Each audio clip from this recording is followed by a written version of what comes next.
Hey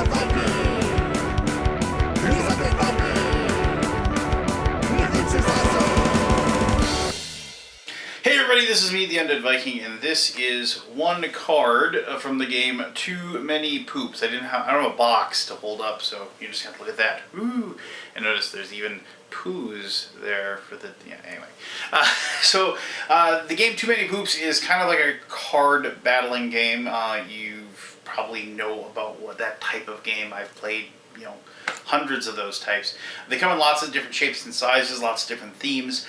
This is obviously the very first one I ever had where you're collecting cats, and the whole Too Many Poops comes from the fact that you can't have so many cats that your kitty litter box gets overflowed and becomes filled with the aforementioned poops. If that happens, you can be knocked out of the game because, I don't know, you give up your house or something to the animals that have taken it over at this point. It is a game in which you're going to have two different types of cards. You're going to have objects and action cards, and then, well, actually that's technically 2 and 3, but basically there's two different decks. One that's like objects and actions, and the other one is the cats. The cats themselves come in many different names. They're very cute and they're very like cartoony looking. You'll see the cards here in just a little bit. But also they come from different like litters of cats, and so you're going to be trying to find as many litters of cats as you can because they score more points. And then basically the first person to 10 points is going to win, who can also avoid having too many poops. But anyway, we'll show you how the game is played, and then we'll come back here and I'll tell you a little bit more about why I've been having fun playing it. Cool. Alright, so this is Too Many Poops. Just so you can see what we have here, it's a 2-player game. We have one person here and one person there. The game has just started. Each person has gotten 2 cat cards, which are these white cards here, and then they've gotten 3 item cards, which are these 3 here and these 3 here. You can see we have 2 different decks. We have a deck of cats, and then this is like called the pet store. There are 3 pets available, 3 cats available right now at the pet store. There are also 3 items available at the pet store. There's also a third area that isn't really designated. It's just called the wild, where cats can end up, and it's just this section over there. They're just, they're not in somebody's home. They're just roaming the neighborhood or whatever. So, but they don't technically go out of play. Alright, so the way the game is played is that you determine a first player, and then the goal here is you're going to have your hand of cards, and on your turn you have to play at least 1 cat card. The cat card can be played in your home, it can be played in an opponent's home, or it can be played into the wild. You have to play a cat card. At the beginning of your turn, however, you're going to draw cards up to 6. If you don't have a cat card in your hand, you have to draw a cat card. You can either draw one that's available here, or you can draw one off the deck. After that, you can pick whatever you want. You can go ahead and you can pick an item or another cat. The big thing is like a lot of games that have a tableau, when you take a card off, a lot of times you immediately replace that with another card in there. Not so in this game. So if you do take a card from the store, you don't replenish those cards until your turn is done. So keep that in mind. You may have noticed that these cards here, I'll just pick one up here, like this cat card, for example. It has a color here. Color is good. You want because the whole goal of this game is you want to score 10 points. If you can get to 10 points, you've won the game at the end of your turn. There's no everybody gets one more turn. Let's see if somebody else can share the win. No. If at the end of your turn you have 10 points, you win the game. It is possible to actually lose the game too if you have too many poops. Hence the name of the game. Too many poops in your litter box. So anyway, this is Zoe, and Zoe, has this kind of purpley pink color. If you can, a cat is always going to be worth 1 point, but the more cats you have of the same litter, it's going to double the value of those particular cats. And so you can see, and I love games that have reference cards. Every game should have a good reference card, something that just explains the game, tells you exactly how to play, so other players can look at it without having to pick up the rules and tear through them and whatever. So you can see here on the bottom, if you have a card that's by itself right there, 1 point, it is worth 1. But if you have 2, they're worth 2, and then so it's 4 points, so then 3, each one's worth 2 again, so it's 6 points. So you double the value of cats as long as you have the same color there. Oh, and also you can see, so Zoe is a rival of Duder. So if Zoe and Duder are sharing the same house, neither Zoe nor Duder are going to be worth any points to the person that owns them. But they are still both going to create poop in the kitty litter box, and if you remember, if you get over 10 poops in your kitty litter box, you are out of the game. So you could win the game either by one, scoring 10 points, or by knocking everybody else out of the game because they end up with too many poops in their litter box. All right, so just show you how that actually works. Let me just pick up these cards here and we can see what we got. I actually got kind of lucky and I got two of the same. So I got JPEG and Rainer, and like they were both out. So if I want to get both those out, that's good. I got a lure card, move a cat from any home into the wild, or vice versa, so that I can really screw with somebody with that one. Donate, move a cat from the pet store into any home. So like once again, that's like, oh, I'm going to use that card to send somebody else. And then a litter bot, which remove one poop from your litter box per turn, and then it stays in play. That's a big thing where it says stays in play. So on my turn, I'm going to play, I have to play one cat. Well, remember, I have these cats that are the same, so I'm going to go ahead and I'm going to put down Rainer because you know, I like that name. Oh, I'm getting ahead of myself here. You begin the game with 5 cards, so I got to draw a card, and you know, I actually like this, but I like this card as well. This is the mystery poops. Like, where are these poops coming from? But when you put that into somebody else's home, you add one additional poop to the litter box per turn, so they're creating more poo, and that's a good way to like kind of mess with somebody. But I'm going to go ahead and take the litter bot. I'm going to add that to my hand. I now have 6 cards, and so I'm going to go ahead and I'm going to put down Rainer like I said I was going to do. Now, I can play or discard up to 2 of the other cards. And so now what I could do, because Pierogi here is a rainbow cat, meaning that it matches up with any of the other ones that I want. And so if I pick Donate, I could go ahead and I'm going to play that card. I'll put that over here in the discard, and I'm going to move Pierogi to my home. Woo! So now, like, technically, he's in the same litter as so I got 4 points right now, which is good. And then I'm going to play a litter bot in my home as well, so it always removes 1 poop from my litter per turn. Now my turn is over. I've done everything that I can do, and I have to generate 2 poops because I have 2 cats. But I'm only going to generate 1 because I'm going to remove 1, and so I'm just going to move this down here, and as you can see, this shows that I have 1 there. So I just have 1 poo. Now I do understand that, like, in the published version, they're going to have like poo meebles. They're going to do this as well. So just keep that in mind. So now that my turn's done, I'm going to go ahead and replenish. Ooh, look at that. There's a couple of buddies there in that spot. And then we got a scoop. And the scoop removes 2 poops from your litter box. And unlike this one, it just automatically removes 1.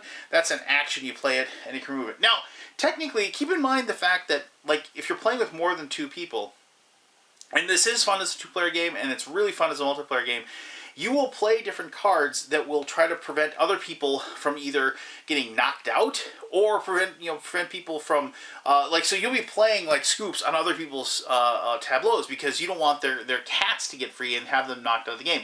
There's lots of different this is a cartoonish game, and I'm probably going to I will talk more about this in my final thoughts. Yes, it has a cartoonish theme and kind of like a funny theme, but there's a lot of tactical decisions that you have to make. It was surprisingly deep as far as the game. Like, you actually like planning out turns, so to speak.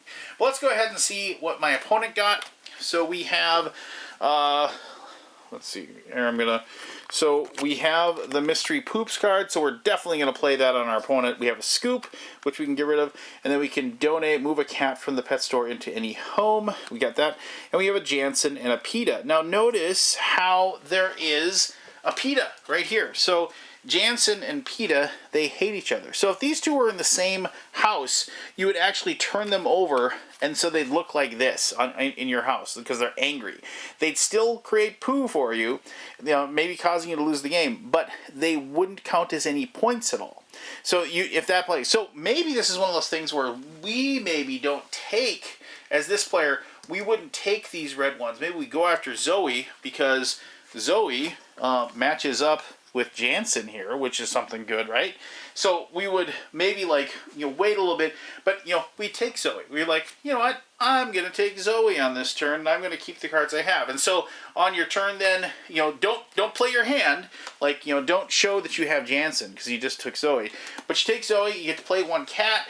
You put Zoe into your home.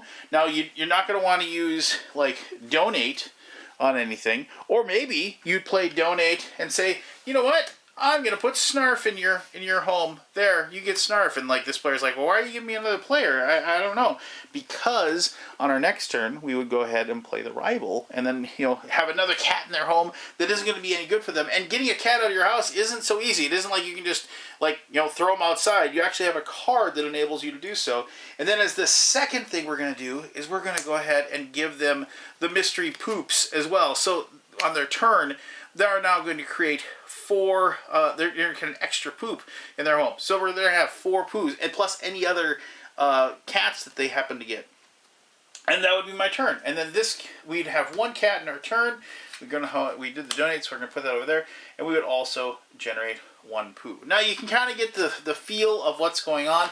There are also some other cards. I just want to make sure I show you. You saw the rainbow cat, but as far as like other items that you can get, there are cards that are just reaction cards like this. Nope. Like somebody plays a card that's going to be doing something, you could play this to stop that from happening. And it doesn't just have to be stopping something from happening to you. As I said, in a multiplayer game, it might behoove you to like stop somebody else from like harming somebody else or doing an action that would allow them to get it. So here you have a regift. Move any modifier card in play to another home. So if somebody's got a whole bunch of these litter bots, you're able to get those out of there. Or like a card, like an action card that allows you the bonus. Play 2 additional action or modifier cards, or play 1 additional cat card. This is a great card to hold on to if you can chain something together and then take the surprise win before people expect it. So you're able to like get that extra cat out, and all of a sudden now you're in a position to have 10 points. Now it is quite possible that you're going to score 10 points, and I've done this a couple times when I played. You're going to score 10 points when you get enough cats in your house to have 10 points to do so. But if that happens, and you also get 10 poops, you don't lose. You actually do still win the game, even if that would take you over the 10 poop limit. Now, just so you know, when you do get 10 poops and you haven't scored 10 points and you've lost the game, your cats leave your home and run away into the wild. So if this person lost, all of their poops would head off into the wild over here. And cats can still be gotten out of the wild with different action cards.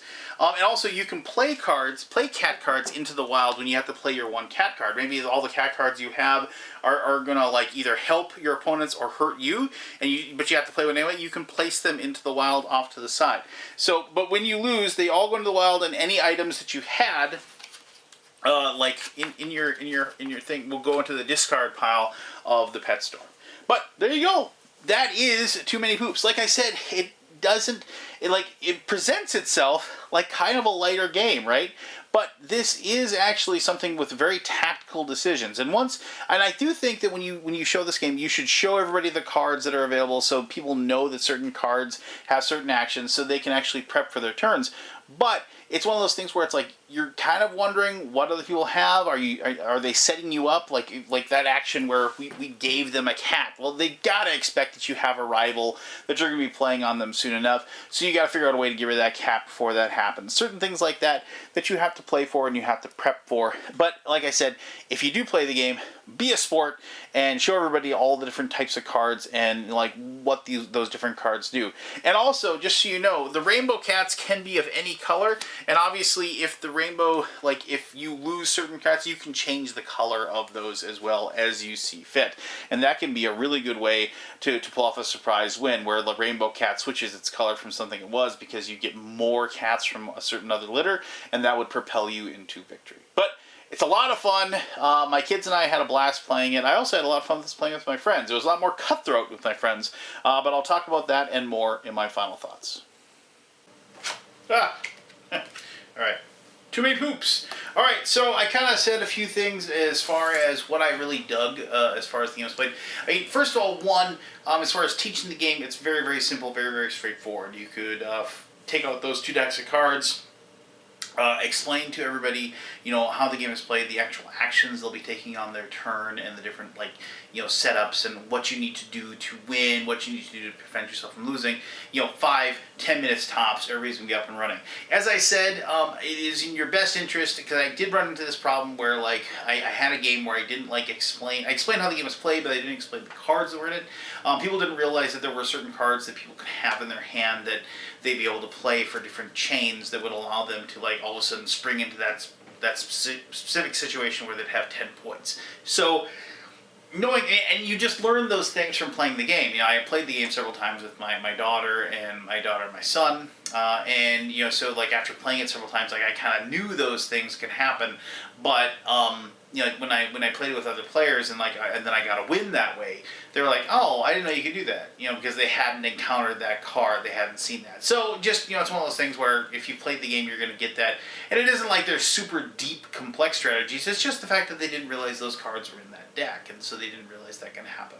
So that's something you kind of need to just keep your eye on as far as when you're teaching it to somebody else. And I think that goes for pretty much any type of game like this. It's you want to make sure that everybody's on the same even playing field. But regardless, like I said, it's very easy to teach the game. It's very easy to get into the game. And if you're somebody who is an animal person, or more importantly, a cat person, we have a cat somewhere in this house right now, minding her own business, and she'll come crawling out from wherever she's hidden herself when she gets hungry and start begging for food. But we have a cat, we like her.